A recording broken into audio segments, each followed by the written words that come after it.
வணக்கம். இந்த வீடியோவில் தமிழ்நாடு ரேஷன் அட்டை ரூபாய் 5000 பொங்கல் பரிசு சார்ந்து முக்கிய தகவல் வெளிவந்துள்ளது. இது குறித்து விவரத்தை பார்ப்போம்.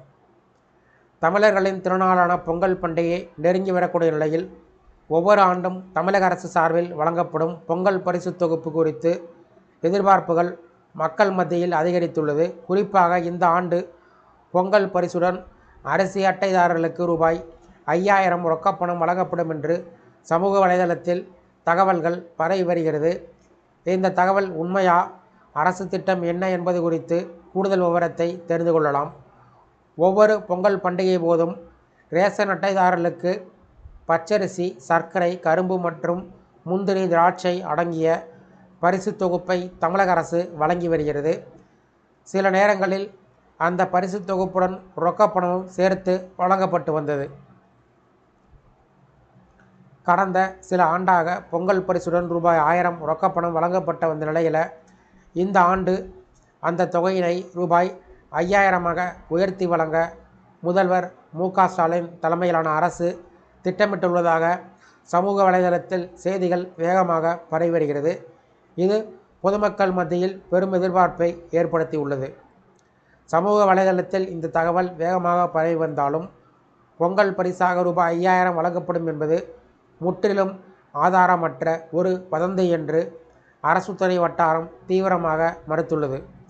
இது குறித்து உணவுப் பொருள் வழங்கல் துறை அமைச்சர் அதிகாரி ஒருவர் கூறுகையில், பொங்கல் பரிசு தொகுப்பு வழங்குவது குறித்து அரசு இன்னும் எந்த முடிவும் எடுக்கவில்லை. ஒவ்வொரு ஆண்டும் பொங்கல் பண்டிகைக்கு சில வாரத்திற்கு முன்பு முதல்வர் தலைமையில் உணவுத்துறை, நிதித்துறை மற்றும் கூட்டுறவுத்துறை அமைச்சர்கள் மற்றும் அதிகாரிகளுடன் ஒரு ஆலோசனை கூட்டம் நடைபெறும். அந்த கூட்டத்தில் தான் பொங்கல் பரிசு தொகுப்பில் என்னென்ன பொருட்கள் இடம்பெறும், ரொக்கப்பணம் வழங்குவதா வேண்டாமா, அப்படி என்றால் எவ்வளவு வழங்குவது என்பது போன்று முடிவுகள் எடுக்கப்படும். இதுவரை அப்படிப்பட்ட எந்த ஆலோசனை கூட்டமும் நடைபெறவில்லை. எனவே சமூக வலைதளத்தில் பரவக்கூடிய இந்த 5000 ரூபாய் ரொக்கப்பண பரிசு என்ற தகவல் முற்றிலும் ஒரு வதந்தி. மக்கள் அரசின் அதிகாரப்பூர்வ அறிவிப்பு வரும் வரையில் இது போன்ற வதந்திகளை நம்ப வேண்டாம் என்று அவர் விளக்கமளித்தார். கடந்த ஆண்டு அனைத்து அரிசி அட்டைதாரர்களுக்கும் 1 கிலோ பச்சரிசி, 1 கிலோ சர்க்கரை மற்றும் ஒரு முள்நிற கரும்பு அடங்கிய பரிசு தொகுப்புடன் 1000 ரூபாய் ரொக்கம் வழங்கப்பட்டது. இந்த ஆண்டு மக்கள் தேர்தலை நெருங்கி வரக்கூடிய நிலையில் மக்களை கவரக்கூடிய வகையில் பொங்கல் பரிசு தொகுப்பில் சில புதிய அறிவிப்புகள் இருக்கலாம் என்று எதிர்பார்க்கப்படுகிறது. ரொக்கப்பணத்தின் அளவை 1000 சற்று உயர்த்தி வழங்க வாய்ப்புள்ளது. ஆனால் அது 5000 ரூபாய் என்ற அளவுக்கு ஒரு பெரிய தொகையாக இருக்க வாய்ப்பில்லை என்று கூறப்படுகிறது.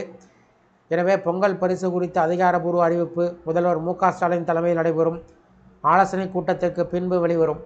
அதுவரை சமூக வலைதளத்தில் பரவக்கூடிய உறுதிப்படுத்தப்படாத தகவல்களை நம்பி பொதுமக்கள் குழப்பமடைய வேண்டாம் என்று கூறப்படுகிறது. இந்த வீடியோ குறித்து உங்களோட கருத்துக்களை கமெண்ட் செக்ஷனில் கமெண்ட் பண்ணுங்கள். இந்த வீடியோ பிடிச்சிருந்தா வீடியோக்கு ஒரு லைக் பண்ணுங்கள். நன்றி.